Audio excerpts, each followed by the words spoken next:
اس وقت اذان ہوئی ہے، آپ سب نے اذان سنی ہے. اذان کے بعد اس کا جواب دے کر، یعنی ساتھ ساتھ جیسے اللہ اکبر کا اللہ اکبر اور باقی سارے کلمات ایسے ہی سوائے حی علی الصلاح حی علی الفلاح کے، اس کا جواب کیا ہے؟ تو اس کا جواب دے کر پھر جب انسان دعا کرتا ہے تو دعا قبول ہوتی ہے. اس وقت آسمان کے دروازے کھولے جاتے ہیں. ہر اذان کے بعد آسمان کے دروازے کھلتے ہیں. حدیث میں آتا ہے، حضرت انس رضی اللہ عنہ رسول اللہ صلی اللہ علیہ وسلم سے روایت کرتے ہیں کہ آپ نے فرمایا، جب اذان دی جاتی ہے تو آسمان کے دروازے کھول دیے جاتے ہیں اور دعا قبول کی جاتی ہے.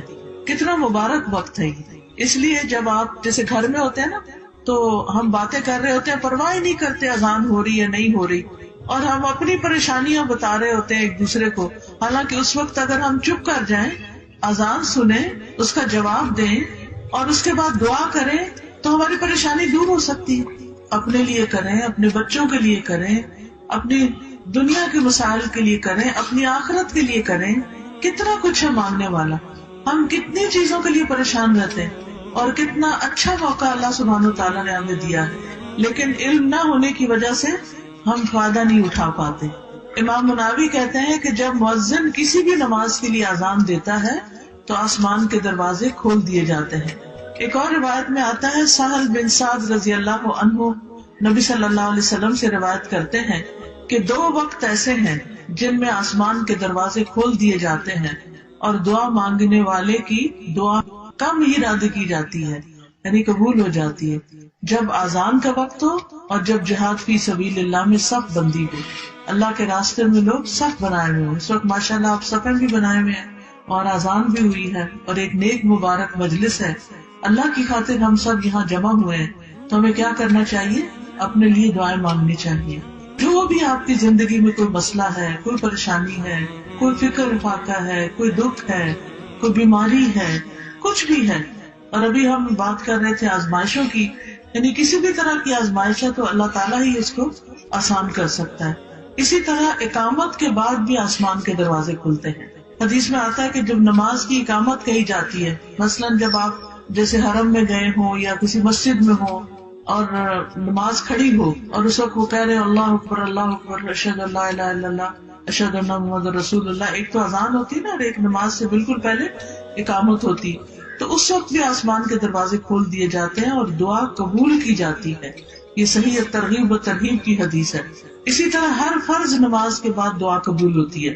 سہل بن سعد کی روایت میں جب نماز کھڑی ہو تو اس وقت، یعنی عند حضور الصلاۃ، اور پھر ایک اور وقت جو ہے نا ظہر کی نماز سے پہلے آسمان کے دروازے کھلتے ہیں. یاد رکھیے کہ جیسے رات کا تہجد کا وقت ہوتا ہے نا، رات کا پچھلا پہر یعنی آدھی رات کے بعد جو، تو اسی طرح دن کا بھی آدھا دن جب گزر جاتا ہے اور ظہر کی نماز کا وقت شروع ہوتا ہے، وہ وقت بھی بڑا مبارک ہوتا ہے. ہم رات کو نہیں جاگ سکتے لیکن دن کو تو جاگنے ہوتے ہیں، تو اس وقت بھی ہم دعائیں کر سکتے ہیں. عبداللہ بن صائب کہتے ہیں کہ اللہ کے رسول صلی اللہ علیہ وسلم زوال شمس کے بعد ظہر سے پہلے 4 رکعت نماز پڑھتے تھے اور آپ فرماتے یہ ایسا وقت ہے جس میں آسمان کے دروازے کھولے جاتے ہیں اور میں یہ پسند کرتا ہوں کہ اس وقت میرا کوئی عمل صالح اللہ کے پاس پہنچ جائے. یعنی جس وقت دروازے کھلے تو کیا ہونا چاہیے؟ کوئی نیک عمل کرے تاکہ وہ اللہ کے قریب پہنچ جائیں. کیونکہ یہ جو بات ہے نا کہ دروازے کھلنا، اس کا مطلب یہ ہے کہ اس وقت اعمال کی قبولیت کا وقت ہوتا ہے، دعاؤں کی قبولیت کا وقت ہوتا ہے اور وہ عرش تک چیزیں جا پہنچتی ہیں. اسی طرح یہ تسبیح جو پڑھتے ہیں ہم، اللہ اکبر کبیرہ والحمد للہ کثیرہ وسبحان اللہ بکرۃ واصیلا، اس کے بارے میں آتا ہے، ابن عمر کہتے ہیں ایک دفعہ ہم اللہ کے رسول صلی اللہ علیہ وسلم کے ساتھ نماز پڑھ رہے تھے کہ لوگوں میں سے ایک آدمی نے یہ تسبیح پڑھی کہ اللہ سب سے بڑا ہے، اللہ بہت بڑا ہے اور تمام تعریف اللہ کے لیے بہت زیادہ ہے اور صبح اور شام اللہ کی تسبیح ہے، وسبحان اللہ بکرۃ واصیلا. اس پر رسول اللہ صلی اللہ علیہ وسلم نے پوچھا کہ یہ کلمہ کس نے پڑھا ہے، کون ہے یہ؟